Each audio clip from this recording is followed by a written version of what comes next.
निम्नलिखित में किसके संश्लेषण के लिए कोलेस्ट्रॉल आवश्यक होता है? तो एस्टार्डियल। किसके लिए? एस्टार्डियल। एस्टार्डियल के संश्लेषण के लिए कोलेस्ट्रॉल आवश्यक होता है। इंसुलिन का निष्कर्षण अग्नाशय के लैंगरहैंस दीपिका से होता है। इसकी कमी से मधुमेह डायबिटीज होता है। ग्लूकोज लीवर में ग्लाइकोजन के रूप में जमा होता है। इसका संबंध मादा प्रजनन तंत्र से भी है। अगला देखिए नंबर क्वेश्चन, आहार नाल किस भाग में प्रोटीन्स अमीनो अम्ल में निम्नीकरण होता है? तो छोटी आंत में। रेनिन का स्रावन करने वाला अंग कौन है? तो रेनिन कहाँ से स्रावित होता है? आमाशय से।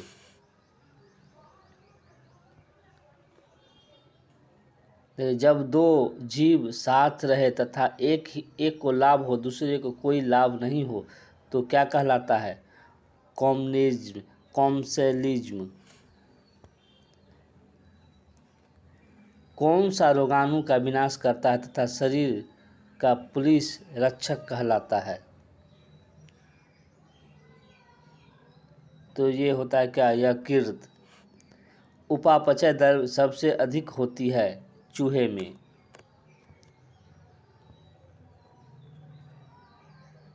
शरीर के लिए एंजाइम बहुत आवश्यक है क्योंकि जीव रासायनिक क्रियाओं के उत्प्रेरक होते हैं।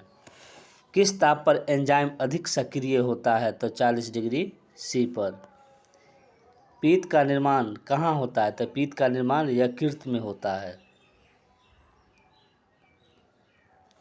खरगोश में दांत होते हैं। खरगोश में दांत होते हैं थिकोडोंट। क्या होते हैं? थिकोडोंट। वह जीव जो मृत कार्बनिक पदार्थ पर उगते हैं उसे क्या कहा जाता है? सेप्रोफाइट। कार्बोहाइड्रेट पाचन के अंतिम उत्पाद है मोनोसेक्राइड।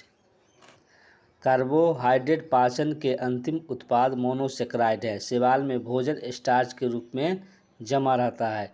डाइसेक्राइड भी मोनोसेक्राइड की तरह जल में घुलनशील शर्करा है। इसके निर्माण दो मोनोसेक्राइड के अणुओं से होता है। यह मुख्यतः 3 प्रकार के होते हैं, सुक्रोज, माल्टोज और लैक्टोज। शरीर में यूरिया का संश्लेषण होता है। तो कहाँ होता है? यकृत में। शरीर में यूरिया का संश्लेषण यकृत में होता है। विक्र के अध्ययन को नेफ्रोलॉजी कहा जाता है। यकृत का औसत वजन 1500 ग्राम यानी कि 1.5 kg होता है। 21 नंबर क्वेश्चन, रबो के रूप में सबसे पहले किस एंजाइम को तैयार किया गया? तो यूरियस को। किसको? यूरियस को। रबो के रूप में पहले यूरियस एंजाइम को तैयार किया गया। लाइपेज फैट को फैटी एसिड और ग्लाइसरोल में परिवर्तित करता है। जलीय वातावरण में सूक्ष्म जीव और पादपों को सम्मिलित रूप है पल्लवक। क्या है? पल्लवक।